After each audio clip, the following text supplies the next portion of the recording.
The headlights caught a man standing in the road, and he was smiling, way too wide to be human. I slammed on the brakes, feeling my heart tear against my ribs because the road behind me was just gone. I was driving alone through Pine Hollow Pass just after midnight. The radio was all static, and the trees pressed in so close it felt like they wanted to get inside the car with me. My phone had lost its signal miles back, and the dashboard clock just kept blinking the wrong time over and over. I told myself it was just a night drive, that fear loves empty roads, but my hands wouldn't stop shaking on the wheel. The man in the road didn't move when the car stopped. He wore a long, dark coat, and his face looked all wrong in the headlights. His eyes reflected white, like an animal's.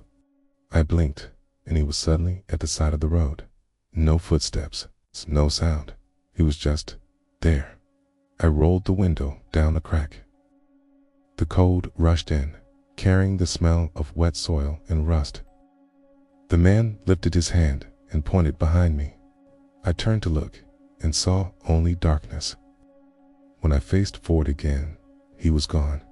I told myself to just drive. I pressed the gas.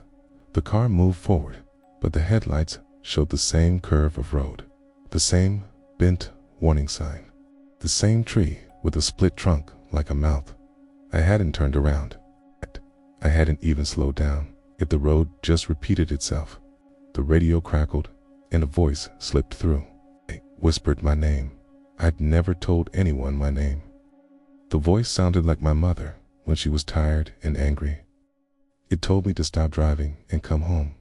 Then, silence. The clock blinked midnight again. I drove faster. The engine whined. The trees blurred into a solid wall. The air felt thick, like I was pushing through water. And then the man appeared again. He stood in the road, holding something dark and heavy. As I got closer, I saw it was a bag. It was dripping onto the asphalt. I swerved, missing him by inches. The bag hit the side of the car and burst. Mud and something else smeared across the door. The smell filled the car, and I gagged.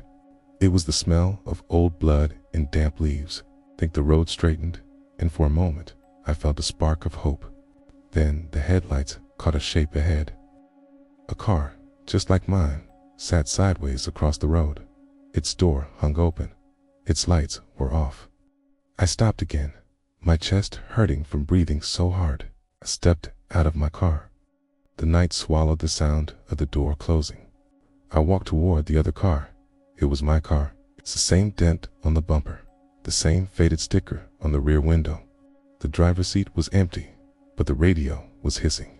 Something moved in the trees. I heard footsteps circling me, slow, careful. I backed away and hit my own car. The door was locked. I didn't remember locking it. The footsteps stopped. The man stepped out from between the trees. His smile stretched even wider. His teeth were small and sharp. He spoke, but his mouth never moved. He said this road only opens at night. He said everyone drives it once. Said the road eats what it needs. I asked him what it needed. He pointed at me, pointed at the other car. He pointed at the trees, where shapes shifted and breathed in the darkness. The ground trembled. The road cracked and split open like skin. Pale hands with broken nails pushed up from the asphalt. They grabbed at my legs and pulled. I screamed, but the sound was flat and dead. I fought free and ran. The trees leaned in, their branches scraping my skin.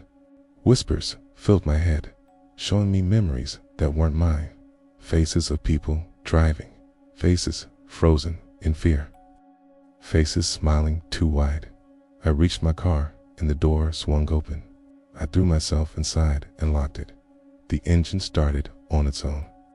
The radio screamed with voices layered on top of voices. The man stood in front of the car and raised his hands. I closed my eyes and just drove. When I opened them, I was on the highway near my town. Streetlights glowed warm and familiar. The clock showed 1 a.m.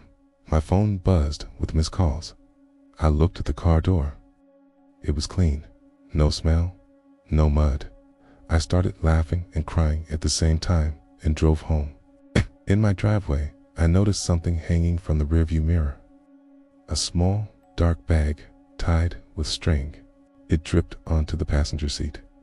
The radio turned on by itself and whispered my name again. I looked up at the mirror, and the man smiled back at me from my own face. If you enjoyed this story, please leave a like and subscribe for more. Thanks for listening.